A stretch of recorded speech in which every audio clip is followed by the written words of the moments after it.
kami menyampaikan di dalam naskah kodifikasi yang kami usul, setiap data yang kemudian dikelola dalam penyelenggaraan tahapan pemilu itu harus dibuka ke publik secara luas. Salah satunya adalah dokumen persyaratan pencalonan tadi.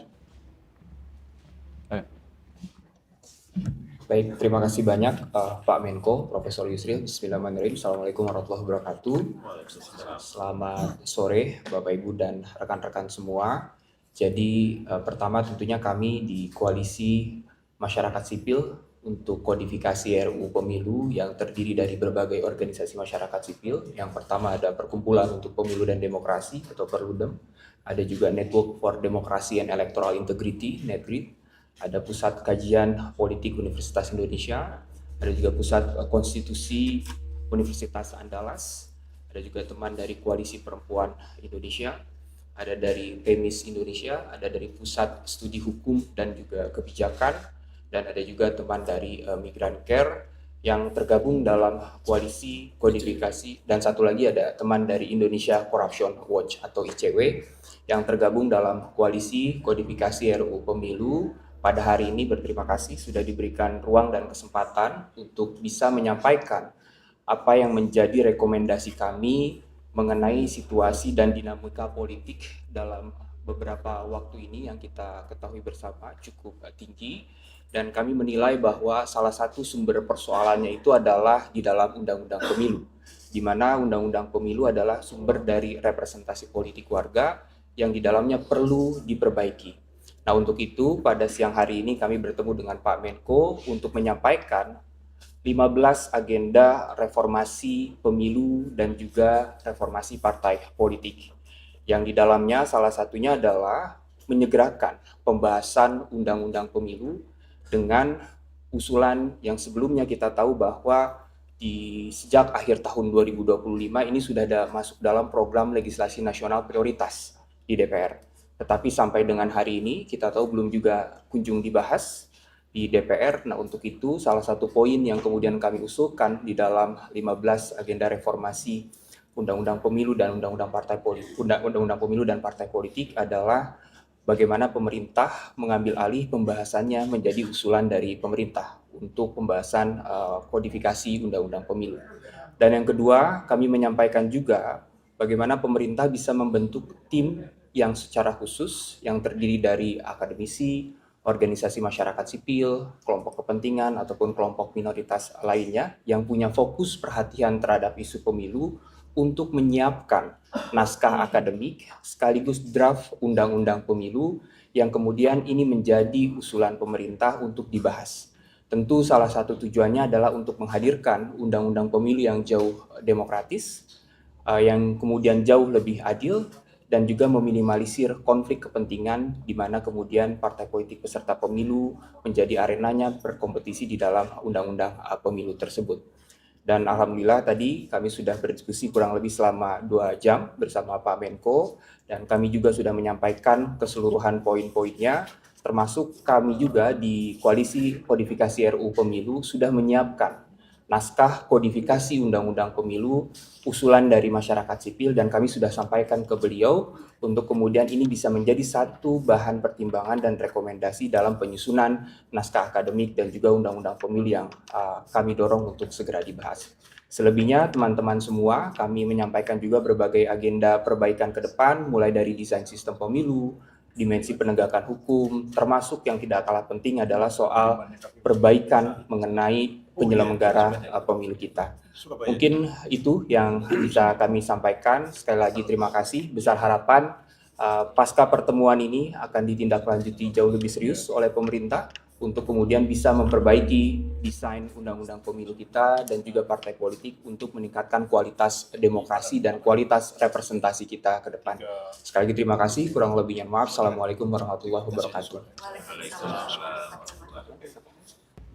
Baik, ada yang mau ditanya? Silakan. Ya. Cek. Tifal dari Kompas TV, mau untuk penegasan dari Bapak Ibu sekalian soal pembahasan tadi. Jadi konkret dari semangat teman-teman untuk merevisi undang-undang itu dalam aspek apa atau dalam unsur apa? Apakah sebatas masalah pelaksanaan atau mungkin ada syarat atau hal lain gitu? Terutama lagi yang paling terbaru ini masalah pemberkasan juga ya dari pembahasan akhir-akhir ini. Walaupun kemudian tadi tim liputan kami di KPU terbaru sudah mendapatkan keterangan bahwa peraturan yang disebutkan dirahasiakan itu dibatalkan oleh KPU, apakah masalah syarat berkas-berkas itu tetap dianggap sebagai hal krusial juga untuk kemudian diterangkan dalam rancangan 3 undang-undang itu, atau ada hal yang lain sebetulnya, sekaligus juga tanggapan atas pembatalan dari KPU itu? Terima kasih. Ya, dalam menyampaikan usulan rekomendasi mengenai revisi Undang-Undang Pemilu ini memang kami menyampaikan secara komprehensif. Jadi kami melihat Undang-Undang Pemilu dalam 4 aspek sekaligus. Yang pertama adalah desain sistem pemilunya, yang kemudian ini menjadi sumber utama bagaimana representasi politik itu bekerja. Kami mengusulkan ada perbaikan di sana. Yang kedua adalah yang tidak kalah penting mengenai aktor. Nah, aktor pemilu ini adalah salah satunya penyelenggara, termasuk di dalamnya bagaimana profesionalitas dan independensi dari lembaga penyelenggara pemilu kita. Yang kami usulkan di dalamnya juga berkaitan dengan perubahan desain rekrutmen dari penyelenggara pemilu yang bisa jauh lebih independen. Dan yang ketiga adalah aspeknya manajemen. Nah, di aspek manajemen inilah berkaitan dengan salah satunya soal transparansi penyelenggaraan tahapan pemilu.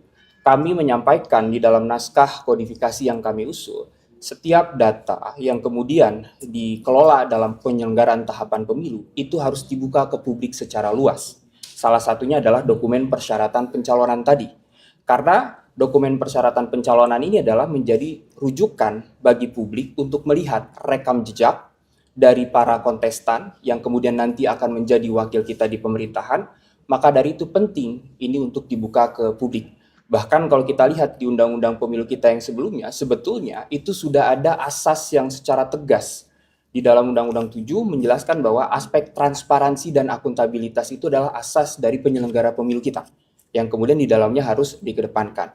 Tentu memang hal ini terikat dengan berbagai undang-undang lainnya, salah satunya adalah keterbukaan informasi publik dan juga undang-undang mengenai perlindungan data pribadi, yang sebetulnya dalam konteks ini kami menilai bahwa setiap kontestan yang menjadi peserta pemilu, baik calon anggota legislatif ataupun calon eksekutif, maka sudah sepatutnya dokumen-dokumen yang berkaitan dengan hal tersebut dibuka ke publik agar kemudian publik bisa mengetahuinya, dan juga ini menjadi bentuk transparansi untuk meningkatkan juga kepercayaan publik terhadap para calon yang kemudian akan berkontestasi. Nah, jadi yang ketiga adalah mengenai aktor, dan yang keempat yang kami usulkan juga di dalam naskah kodifikasi ini adalah berkaitan dengan penegakan hukum pemilunya, yang kami harapkan itu bisa jauh lebih efektif dan juga memberikan rasa keadilan dan bisa menghadirkan pemilu yang berintegritas. Jadi kami menyerahkan secara detail turunan-turunan bagaimana kemudian pasal per pasalnya juga ke Pak Menko, mulai dari buku 1 sampai dengan buku ketiga yang sudah kami publikasikan, dan nanti dalam waktu dekat kita akan mempublikasikan buku keempat mengenai penegakan hukum pemilu dan sanksi pemilu yang nanti akan kami sampaikan kembali juga, seperti itu. Atas dibatalkannya itu oleh KPU, masalah ijazah dirahasiakan, responnya dari teman-teman koalisi gimana? Sudah seharusnya. Kamu sudah mengeluarkan rilis. Ya, jadi sebelum KPU membatalkan, kami koalisi sudah mengeluarkan pernyataan sikap sebelumnya, dan salah satu pernyataan sikapnya adalah mendorong KPU untuk membatalkan hal tersebut. Dan itu memang sudah sepatutnya dilakukan, karena ini bagian dari transparansi publik di dalamnya, seperti itu. Baik, masih ada yang mau disampaikan? Ya, cukup ya. Baik, baik, terima kasih banyak atas kehadiran teman-teman, dan sekali lagi kami terima kasih, dan kami tutup pertemuan ini. Ketika ada sesuatu yang tidak benar, kita suarakan. Ya bagaimana semua terangin dia sedungu ini? Ini manusia pecundang yang sangat merugikan bangsa kita ini. Saatnya jadi member eksklusif di channel YouTube Official iNews. Tantang lagi para tambah sumpah di atas Al-Quran. Dia pengen masuk TV. Konten-konten premium yang tidak tayang di TV. Live interaction. Halo pemirsa iNews, ini baru selesai. Emoji dan badge spesial. Reakses konten pilihan. Klik YouTube Official iNews. Join member hanya Rp10.000 per bulan.